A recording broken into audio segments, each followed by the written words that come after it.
But we start tonight with danger ahead for the Democrats.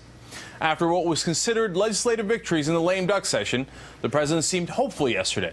He got the START Treaty passed, the 9/11 Responders Act passed, and he got Don't Ask, Don't Tell repealed. In my opinion, all of those were no-brainer, incredibly easy victories with 80% of the country behind him. But the way that the Washington media scores it, they were major accomplishments. But listen, look, credit where credit is due. At least he got them passed. I'll take it. Now, it would have been a disaster if he hadn't, because he's about to run into a brick wall in the form of the Republican House starting next year. He claims he's still hopeful for more bipartisan agreements. It's time to find common ground on challenges facing our country. That's a message that I will take to heart in the new year, and I hope my Democratic and Republican friends will do the same. If there's any lesson to draw from these past few weeks, it's that we are not doomed to endless gridlock. All right, the guy is continually hopeful on bipartisanship. But when you listen to the Republican leadership in the Senate, you realize how naive that sounds. Just this week, Senator Mitch McConnell put out this threat to the Democrats. Quote, "There's much for them to be angst-ridden about. If they think it's bad now, wait till next year." Now, does that sound like someone who wants to work with the president? As Obama hopes for compromise, obviously the Republicans don't seem to be similarly inclined. Incoming Speaker John Boehner flat out said it. Listen. I am not going to compromise on my principles, nor am I going to compromise the will of the American people. Come on, how stark are those differences? So what happens in a political environment where one side says they will never budge and the other side says they can't wait to budge? Well, I'll tell you what's going to happen. The side that's willing to compromise is the one that's going to be doing all of the compromising. This is simple, basic, irrefutable logic. So I hate to break it to you. Unless something notably, President Obama's attitude, most of all, changes, all of the Democratic priorities are now dead. It turns out the Obama administration lasted 2 years. Who in their right mind thinks a Republican-controlled House will agree to any of the Democratic priorities?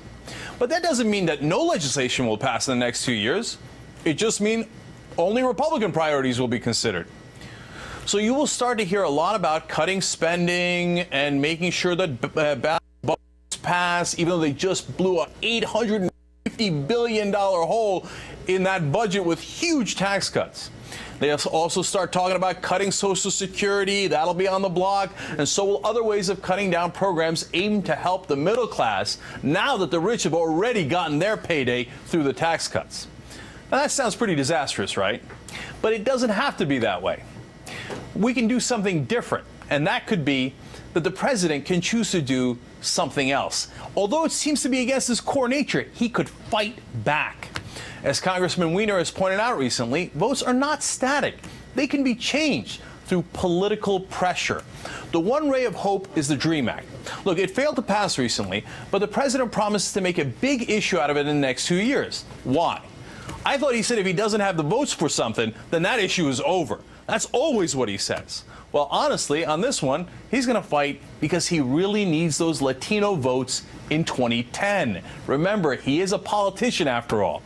But this can turn out to be something great for those of us who think he should fight harder for the middle class. Why?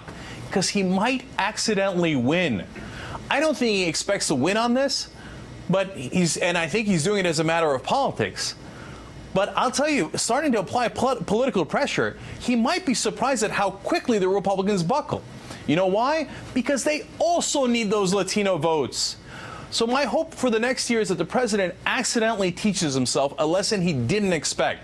That if he fights on any given issue, he might actually change those votes he previously thought were unchangeable.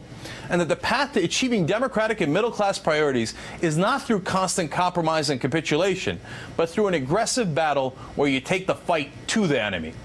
How's that for an ironic bit of hope? All right, now get your cell phones out. I want to know what you think. Tonight's text survey is: do you think President Obama will fight Republicans harder in 2012? Text A for yes, text B for no to 622-639. And of course, I will read those survey results later in the show for you.